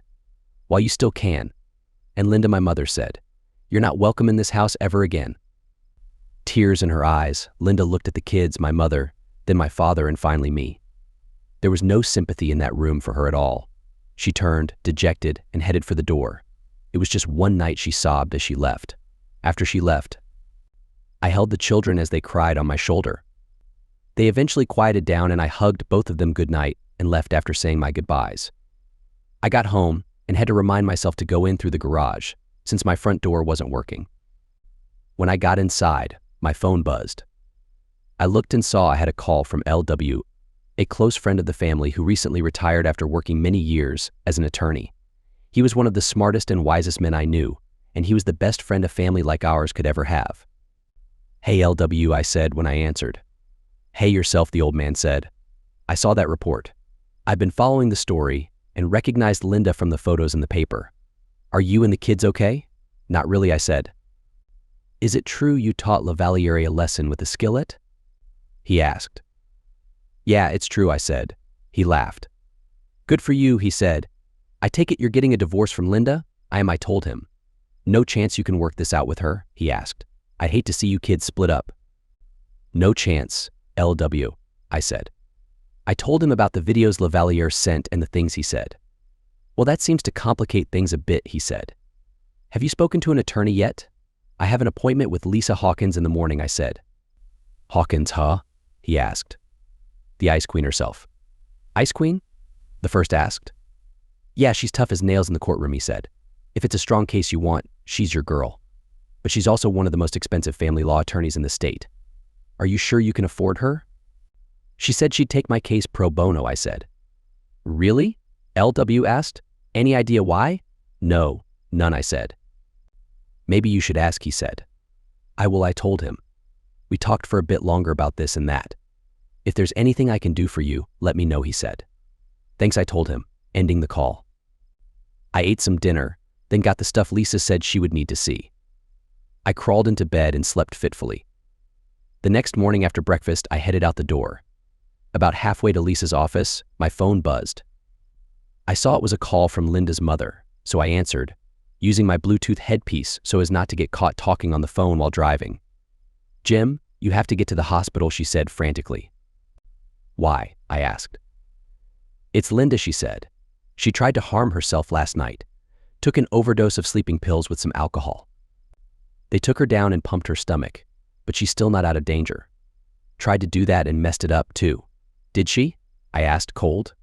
Sorry, I have a pressing engagement right now. Maybe I can swing by after my appointment. Jim, she's still your wife and the mother of your children, she said. And she's in the hospital. Don't you have any feelings for her at all? Why do you think she's there? I asked. And do you think she thought once about the kids when she took off with that jerk? Or me? And where was she when Jerk hit her daughter? I have an appointment with my lawyer. I may swing by when I'm finished there. Please, Jim, she's a mess, she said. This has completely destroyed her. She has no one to blame but herself, I said. How can you be so distant? She asked. Linda loves you and the kids. I'm feeling the love. Let me tell you, I said. I'd better go now. I'll swing by when I'm finished. She gave me the room number, and I hung up after saying goodbye. I got to the parking structure downtown, then made my way to the building where Lisa's office was located. I was met by a friendly young receptionist who directed me to a chair in the waiting area as she called Lisa. A few moments later, a kind blonde in a pantsuit came out and ushered me inside. Once in the office, she turned and offered her hand. I'm Lisa Hawkins, she said with a smile. Good to finally meet you, Jim. Likewise, I said. Although I wish it were under better circumstances. Me as well, she said. Well, let's get right to it, shall we? Did you bring the information I asked for? I did, I said, pulling out the folder with all our financial information. I also handed her a USB drive with the videos Jerk had sent me. She looked through it all briefly, nodding her head and making notes as she went. So she said when she was finished, "Here's what I think we should do. We'll file citing adultery as grounds for divorce. In this state, adultery can be used as leverage against any form of alimony. Plus, it looks like the two of you make almost the same amount. Normally, the state splits everything down the middle, but in your case, I think we can get a little more than that. We'll ask for physical custody, but you should know that most of the time, the court awards that to the mother unless there's something that indicates she's not a fit mother. Well, she did try to harm herself last night," I said. "And she wasn't there when her lover hit my daughter." Her eyes sparkled as she smiled. "Very interesting," she said. "I suppose one could make the argument that a person who tries to harm themselves isn't exactly stable enough mentally to look after children. And as you said, her lover did attack your daughter. Which reminds me, I'll need to file for a restraining order against both her and Jerk. Even though he's in the hospital and will be facing charges?" I asked. "Especially since he'll be facing charges," she said. "He's already shown that he's willing to break in and assault you and the children. I'd say that makes him dangerous, and I think the court will agree. Just because he's being charged doesn't mean the court won't let him out on bail or on his own recognizance. Do you own a weapon, by the way?" I shook my head. "No, I don't," I said. "That's why I use the skillet." She laughed. "Okay," she said. "Remind me to never make you angry, at least not in the kitchen. By the way, where are your children now?" "They're at my parents' house," I said. "Okay, we'll include them and their house in the restraining order," she said. She then pulled out another set of papers. "I also started working on the lawsuit against Jerk and the team," she said. "You should know that typically alienation of affection lawsuits generally don't go very far. However, I think your case will be helped by the videos he sent you and the charges stemming from his attack on you, your house, and your daughter. I did a bit of research and found that with everything, he's worth about $125 million. I think that $5 million would be a reasonable figure, given what he's done to you and your family. That doesn't mean you'll get that much, but it's worth a shot. Since we know he's done this to other people, maybe we can see if they'd be willing to come forward. Perhaps we can make part of this a group action. What do you say?" "You're the lawyer," I said. "Do what you think is best." "Okay," she said. "It won't be easy, but we can try. I think we can make a similar case against the team, since all of the players are required to sign a morality clause. It depends on what they do to him after the charges are made, however. You should know this isn't going to be an easy battle." "I already figured that much out," I said. "For what it's worth, I think the divorce itself can be handled fairly quickly," she said. "In this state, adultery is still frowned upon, even though no one's ever been prosecuted for it. I don't agree with the law, but it's still on the books. We can use that to our advantage, though. If she tries to fight the divorce, we can use it as leverage. If she doesn't contest the divorce, it can be final in as little as 3 to 6 months. The lawsuits will take more time and work, but I think we'll come out ahead in the long run. Any questions so far?" "Just one," I said. "What's that?" she asked. "You said you're doing this pro bono," I said. "Why are you doing that? You know you're not the only one Jerk has hurt, right?" she asked. I nodded my head. "He seduced my fiancée several years ago before he became the star he is now." "Wait, what?" I asked. "I'm sorry to hear that. Is he interested in both genders or something?" She shook her head. "No, not at all," she said, "but apparently my fiancée at the time was." I was still confused, and it apparently showed on my face. She smiled and explained. "We got engaged after the Obergefell decision allowed same-gender marriage nationwide in 2015. It was a similar situation to yours. She fell for him on the spot, pretty much the way your wife did. Things were never the same between us after that. I broke off the engagement, and to be honest, I wanted to get back at him, but the opportunity never really presented itself until you came along. Most of his victims usually hid in shame after they were betrayed." "I'm sorry to hear that," I said. "Are you two still close?" "We're friendly, but I wouldn't say that we're close," she said. "I've moved on, and so has she." She stopped and looked at me seriously before continuing. "Does my lifestyle choice bother you?" she asked. I shook my head. "Not at all," I said, causing her to smile. "Good," she said. "I'm glad to hear you say that. So are you and Audrey Tanis, together?" I asked. She laughed and shook her head. "We're good friends," but that's all she said. "And no, There's nothing romantic between us, but I wouldn't mind spending some time with her. Why? Were you thinking of getting close to her? She likes you, you know. I've never known her to take a story personally before. That's the last thing on my mind right now, I said. These days, my children are the most important things in my life. As they should be, she said. They need their father now more than ever. Listen, let me get started on all this, and I should have the paperwork for the divorce ready to be filed in a day or two. If your wife is still in the hospital, maybe we can serve her there.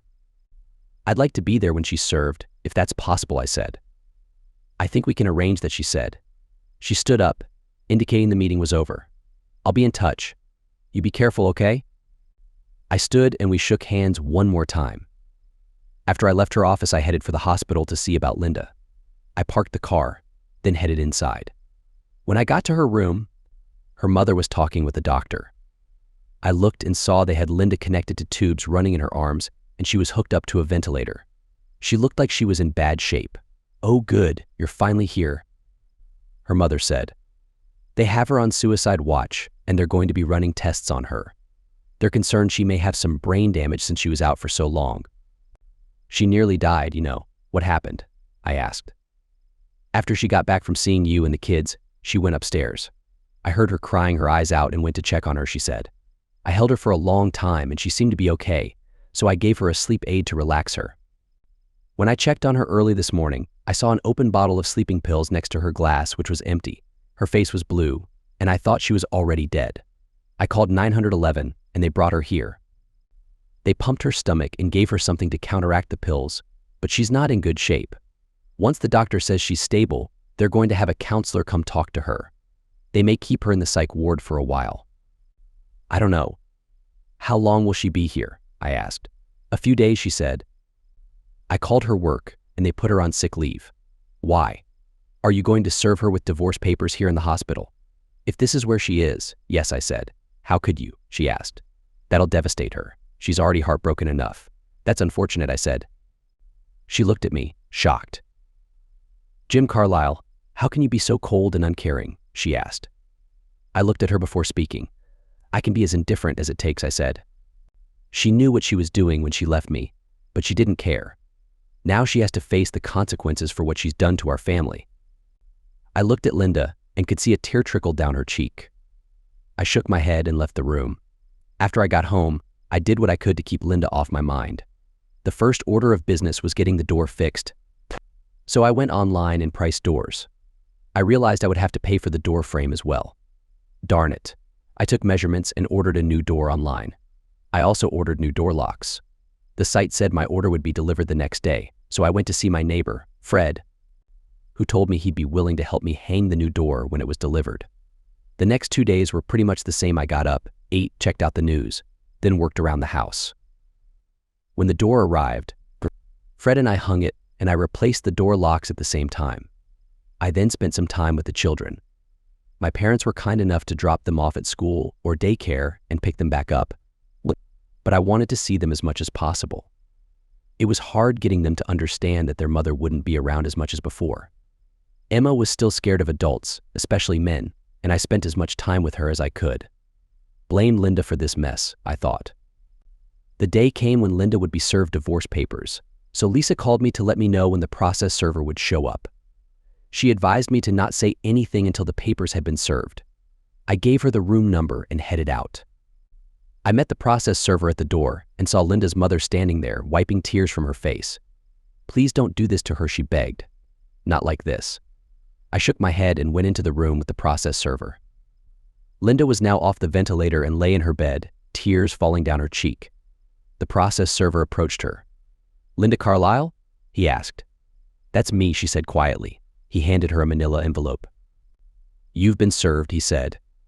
"In addition to divorce papers, you'll also find a restraining order has been put in place against you and Mr. Lavalier. You are both ordered to remain at least 500 feet away from your husband, your children, your husband's residence as well as the residence of his parents. That also includes your husband's place of employment. Failure to obey that order could get you arrested and in trouble. Do you understand?" She nodded her head before turning to me. "Can't we get past this?" she asked. "It was just one night too many, Linda," I said. "Emma's still affected by what your lover did to her." It never would have happened if you hadn't done what you did. Sign the papers, Linda. But I don't want a divorce, she said. What if I decide to fight this? Then you'll leave me with no other choice but to have you formally charged with disloyalty, I said. Disloyalty? She asked. Yes, my lawyer says disloyalty is considered a wrong in this state, I said. No one's ever been prosecuted for it, but there's always a first time. Just sign the papers and end it. If you look, you'll find that we're asking for an equal share of what we already have in the bank. You'll also find that I'm asking for custody since you seem incapable of taking care of yourself. Once the doctor says you're okay, I'll let you see the children, provided they want to see you. Right now, they don't. We're asking for a minimal amount of child support from you, but nothing more. You get what's yours, I get the house and what's mine. Given the circumstances, it's a fair arrangement. Can I at least see them before I sign? She asked. Of course, I said. She read through the papers, tears flowing down her cheeks. After a few minutes, she sighed and asked for a pen. The process server handed her one and watched as she signed the papers. He signed as a witness and took them back from her. I'll get these back to MS. Hawkins, he said. Good day. After he left the room, Linda looked at me, hot tears pouring down her face. Isn't there any way we can get past this? She begged. I didn't set out to hurt you. It just happened. Actually, you did set out to hurt me, I said. You wasted no time leaving with asshole when he picked you up in that club. The second you saw him, he had you. You didn't even give me a second glance. There's no way I can get past what you did. Ever. She began crying even harder. I'm sorry, Jim, she said. Can you ever forgive me? I shook my head. No, I said. I have no forgiveness for you, at least not now. Maybe in a few years, but not now. God knows I'll never be able to forget what you did. I'm so sorry, she cried. Normally, I would have reached out to her to comfort her, but at that moment, I felt nothing for her. It was as though she was a stranger on the street, one of thousands of others I might pass in the course of a day without giving so much as a second glance. Yeah, I said quietly. Me too. I turned and walked out of the room and out of her life. Epilogue: the next few months were challenging for all of us. The children and I learned to cope without Linda, and we settled into a routine.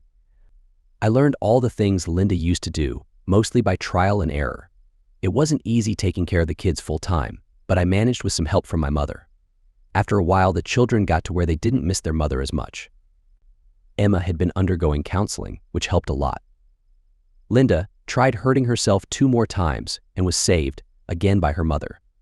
After the 3rd time, she was declared not fit to take care of herself and placed in a long-term mental health facility run by the state. I've heard that she spends much of her day in a near catatonic state, not speaking to anyone. She eats, breathes, goes to the bathroom, and sleeps, but that's pretty much it. The rest of the time, she sits in her room, rocking back and forth, apparently dreaming of happier times. I no longer spend time with the group of friends we used to have. Dee became extremely upset when she was served with papers. Of course, I never saw any money from her, and I didn't really expect to. I just wanted her to know just how much her action or lack of it helped to destroy 4 lives. I saw Dave a few months after that eventful Friday, and he told me they were getting divorced. It seems she tried the same thing Linda did, while their so-called friends covered for her. Now I know what you went through, he told me. I can't tell you how sorry I am for all that. I didn't receive as much in my lawsuit against the Sharks as I had hoped, but I still managed to get a very generous sum of money from them, which was enough to put both children through college and still have a lot left over. I also managed to get season tickets for life. They ended up firing Lavalier, but only after he was on his way to prison to serve his 8 to 15-year sentence, having been found guilty of all the charges against him. We actually ended up filing 2 lawsuits against the asshole, by the way. More than 50 men came forward to say their marriages had been destroyed by Lavalier. Lisa put together the class action lawsuit and presented it to the court. Several months later, a judge said it could go forward, and the legal proceedings began. Lisa told me that no matter what win, lose, or draw, asshole will end up financially broken. I had a separate lawsuit against him for intentionally causing emotional distress and damages as a result of his attack on me, the house, and my daughter. We won that lawsuit, getting a substantial $1.5 million award from the jury. It wasn't as much as we originally asked for, but it was nice that we won. Even though Lisa didn't ask for anything, I gave her a percentage for all her hard work. In July, I decided to sell the house. It just had too many bad memories associated with it. I found a nice 3-bedroom condo close by that included security, So I bought it and we moved in. Thanks to the help of a counselor, I was slowly putting my life back together, but I still didn't have much of a social life, thanks to all the hours I spent with the children. They were still my first priority, after all. Audrey introduced me to April, a friend of hers who had gone through a divorce, and we dated on and off for a few months. She was nice and we seemed to hit it off, but I was still hesitant after what Linda had done. In December, Linda's doctor asked if I could bring the children by to see her on Christmas. He told me the visit might help bring Linda out of her permanent funk. Until now, they had said she still wasn't in any shape to see them. I talked it over with her mother and asked the children if they would like to see their mother for Christmas. To my surprise, both of them did, so on the day before Christmas Eve, I took them to the facility, which was set in the middle of a nicely manicured area on the outskirts of town. At first, the children were nervous about approaching her. I couldn't blame them. She looked worn out and utterly devastated. The light in her eyes had vanished, and she seemed to be looking at something far away. She perked up, though, when the children came up to her and gave me a weak smile. "Thank you for bringing them," she said quietly. I nodded my head and didn't say anything. By then, most of the anger I had felt for her was gone, replaced with sadness. The doctor and I watched as they caught her up with what had been going on. After about an hour, the doctor asked if I wanted to take the kids back. I watched for a bit and shook my head. "Nah, let her have this," I said. "It's Christmas, after all." He smiled and nodded his head. We watched as they talked and laughed. The doctor turned to me as Linda and the kids spent time together. "I'm curious, Mr. Carlisle," he said. "What happened? I know her side of this and I know what was reported. But I never got your story. Would you mind telling me? Maybe it'll give me some insight into her thought processes." I told him what happened and how I felt. Hopefully that would provide some explanation. When I finished, he looked at me thoughtfully. "Have you thought about reconciling?" he asked. I shook my head. "Never gonna happen," I said. "She made a mistake, granted, but isn't there any way you can get past it?" he asked me. "No. Doc," I said. "Leaving the creamer out all night is a mistake. I know, I've done it. What she did was thoughtless and planned. She conspired with her friends to make it happen. It's time she took responsibility for her actions and moved on.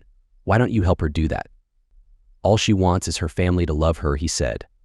"Yeah, well, wish in one hand and hope in the other and see which one fills up fastest," I said. "You seem to be harboring some frustration," he said. "How would you feel in my place, Doc?" I asked. "Wouldn't you be a bit frustrated if your wife turned her back and left you without even so much as a goodbye?" "I can see your point," he admitted. "How long do you think she'll be here?" I asked. "Hard to say," he said. "She's a ward of the state now. She has to show them she can function in society on her own without being a danger to herself and others. She's a long way from that right now. She could be here for years." I nodded my head in understanding.